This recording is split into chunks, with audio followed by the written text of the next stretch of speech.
In this video, Lorraine's going to give an overview of some of the safety planning that we've done in preparation for our upcoming Alaska trip. Safety is one of those important topics and something that everyone has to tackle. Even though our safety kit won't be the same as yours, we thought it might be useful for us to share how we organize the safety aspects for our upcoming trip to Alaska. Let's start by looking at the boat safety.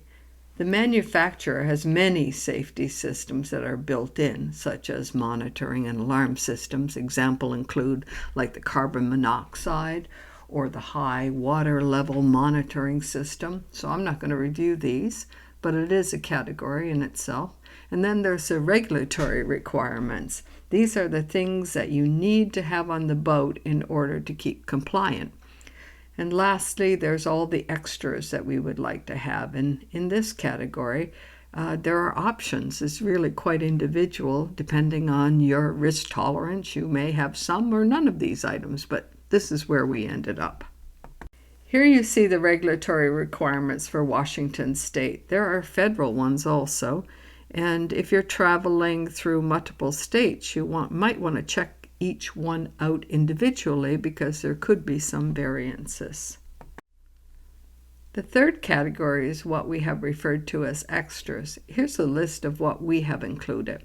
This category may be more or less for you. Like I said, it depends on your risk tolerance and what you want to have available.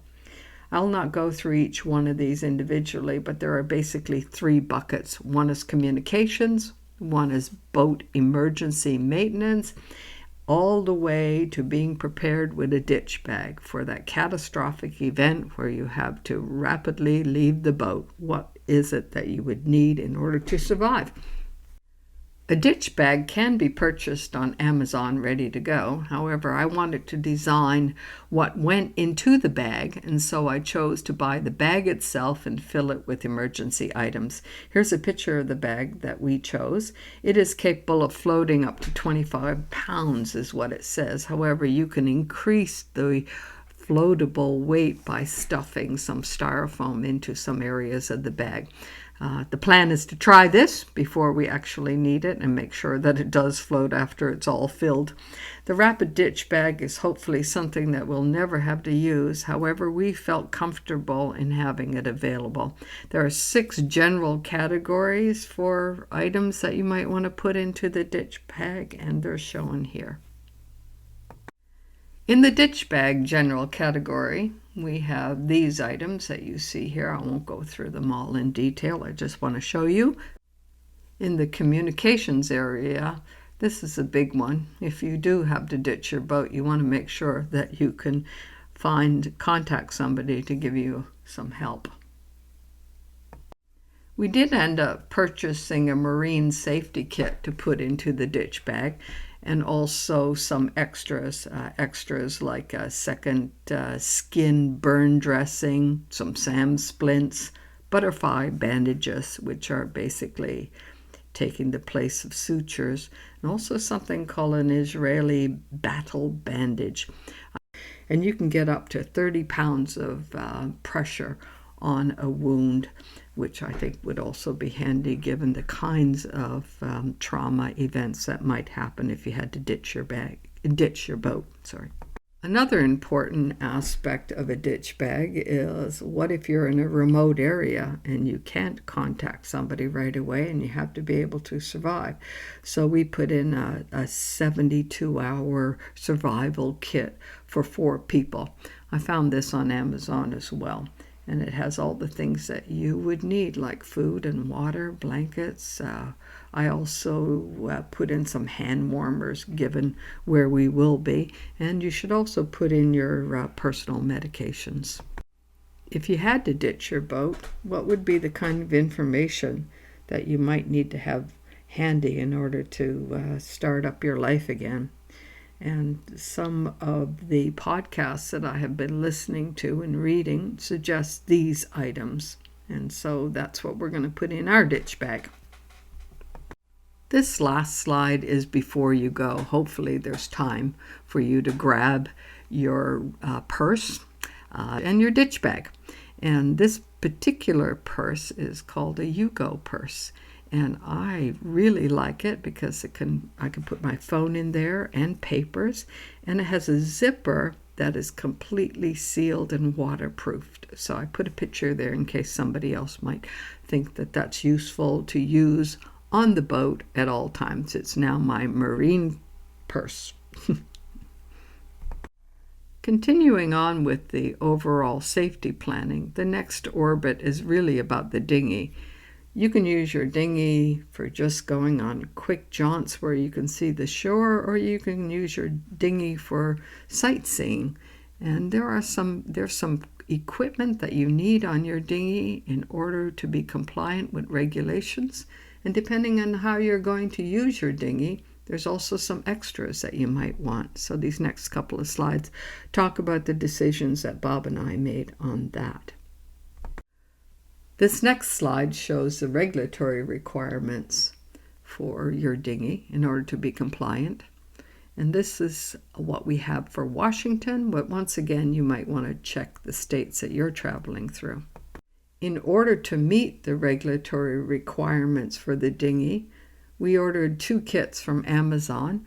One was an SOS bag that's used by kayakers and small boats, and the other one was a dry bag used for dinghy safety specifically. And we added to that the fire extinguisher and a horn.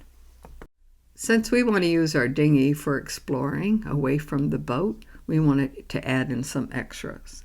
So here's a few extras that we're going to include in our dinghy in a dry bag.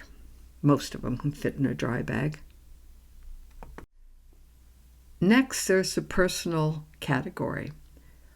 What we all think about as basically first aid supplies. Originally, we had all of these things in one box, and I felt that it was very disorganized, and I did not want to be searching through an entire box when I was looking for an aspirin or a bandage.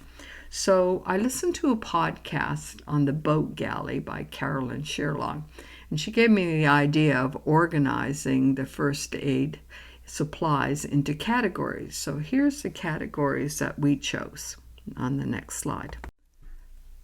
So we organized our first aid supplies in terms of 3 categories. The first one was things that we might need every day. The second one was a category of sickness. And the third one is trauma. The everyday personal safety includes things like minor cuts, scrapes, blisters, burns, toothaches, earaches, eye issues, as well as common gut issues, gastrointestinal problems. So what I did is I prepared a small baggie for each of these with a label on it and put in an index card that would allow me to check off that I have all the items and also be able to do a better job each year when I check our inventory for our boating season. So here are the categories that we have under everyday. There's personal medications, over-the-counter drugs, small cuts, burns and blisters, eye, dental, ear, gut, and miscellaneous. And I have a slide on each one of them. I'm not going to go through it in detail, but I'll show them to you. Your over-the-counter would be different from mine, but here's what we thought would be useful for us. Small cuts, burns, and blisters. In this bag, I have lots of bandages, antibiotics, but make sure you also put in tweezers for those splinters, and of course scissors for your bandage, and some burn pads. And another thing that we've included in this bag is tincture of benzoin. It is a solution that allows your bandages to stick better to your skin, particularly in a moist environment. Bob and I both wear glasses, so having some extra glasses on is wise, as well as putting in an eye solution in case you have an irritant splash up in your eyes, and also some tears, saline tears, and a glass repair kit. All those things are useful. The dental category, that toothache. One of the things that I was able to find on Amazon actually is a temporary filling kit. So I put one into that little baggie as well as the other things that you might expect. For ears, well, you have your Q-tips, swimmer ear solution, which might be handy on the boat.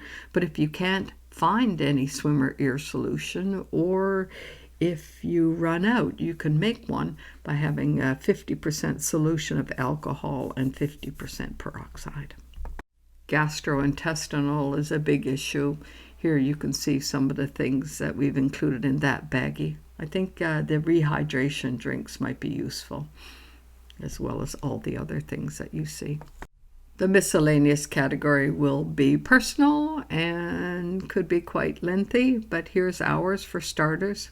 The thing about this is that we'll update it if we find that we need different things. One of the points that I want to make here is that we chose a thermometer without a battery. Now, if we leave the category of everyday and go into sickness, we have 3 subdivisions under the sickness. One is cold and flu, the other is allergies, and the third one is seasickness. Cold and flu, here's what we have. Other people might choose different things. The bottom one here, let's make sure we have soups in our pantry, because I know whenever we're sick, we don't feel like eating, but soups would be very valuable to have in your pantry for those colds that might last for a few days. Allergies. Sufferers of allergies might need an EpiPen or some Benadryl. Seasickness, here you have your Sea-Bands and your Dramamine and your Gravol, and there may be other things that you find useful. The trauma dry bag includes items that you would need for immediate care of serious injuries such as severe cuts, burns, sprains, and breaks.